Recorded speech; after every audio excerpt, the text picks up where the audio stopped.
بسم اللہ الرحمن الرحیم۔ السلام علیکم۔ منقول ہے کہ پہلے آسمان پر شیطان کا نام عابد، دوسرے پر ذاکر، تیسرے پر عارف، چوتھے پر ولی، پانچویں پر متقی، چھٹے پر اسرائیل اور لوح محفوظ پر ابلیس تھا۔ اپنی عبادت کے غرور میں ڈوبے ہوئے اللہ عز و جل کے حکم کی نافرمانی کر بیٹھا تو راندہ درگاہ ہو گیا۔ اپنی عاقبت سے بے فکر ہو کر کہنے لگا میں کیوں کر سجدہ کروں مٹی کو، جبکہ مجھے آگ سے پیدا کیا گیا ہے اور میں آدم سے افضل ہوں۔ اسی لمحے اس کی صورت مسح کر کے منہ خنزیر کی طرح لٹکا دیا گیا، سر اونٹ کی مانند اور سینہ اونٹ کے کوہان جیسا، چہرہ بندر نما، آنکھیں پھٹی پھٹی، نتنے حجام کے لوٹے جیسے، ہونٹ بیل کی طرح، داڑھی پر 7 بال جس پر خنزیر کے دانت کی طرح دانت نمایاں نظر آتے ہیں۔ الغرض مسح شدہ صورت کے ساتھ اسے آسمانوں میں دتکار دیا گیا، جو اب قیامت تک مستحق لعنت ہی رہے گا اور اللہ کے بندوں کو صراط مستقیم سے بہکاتا رہے گا۔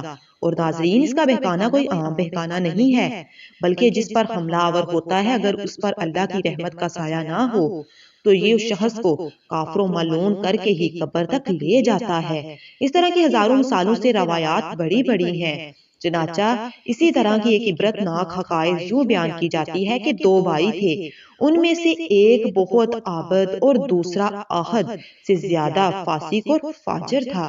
عابد شب و روز عبادت ذکر الہی میں مشغول رہتا، مگر جب کبھی وہ شیطان کا تذکرہ سنتا تو دل میں خیال کرتا کاش اگر ابلیس میرے سامنے آ جائے تو میں اسے دیکھ لوں اور یہ جان سکوں کہ وہ کیسے لوگوں کو بہکاتا ہے۔ بلاخر اس کی یہ خواہش ایک دن پوری ہو گئی۔ ایک مرتبہ کہ جب وہ عبادت میں مشغول تھا، شیطان اس کے حجرے میں آن پہنچا۔ وہ انسانی شکل میں تھا۔ ابلیس نے اس سے کہا، افسوس ہے تجھ پر، تو نے اپنی عمر کے 40 سال نفس کو قید اور بدن کو مشقت میں ڈال کر ضائع کر دیے ہیں، مگر ابھی بھی تم جوان ہو اور تمہاری جتنی عمر گزر چکی ہے اتنی ہی باقی ہے۔ بہتر ہے کہ تم کچھ عرصہ دنیا کے مزے لے لو، پھر توبہ کر کے واپس لوٹ آنا، بے شک اللہ عز و جل بخشنے والا مہربان ہے۔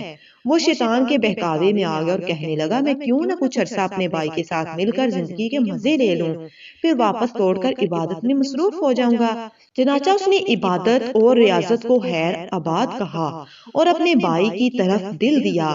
دوسری طرف اس کا بھائی جو کہ طرح طرح کے گناہوں میں زندگی گزار چکا تھا، اچانک اس کے دل میں اللہ تعالیٰ کی طرف سے خیال پیدا ہوا کہ آخر کب تک میں ان گناہوں میں ڈوبا رہوں گا، زندگی کا بڑا حصہ تو گزر چکا ہے، اب بھی توبہ نہ کروں گا تو کب کروں گا۔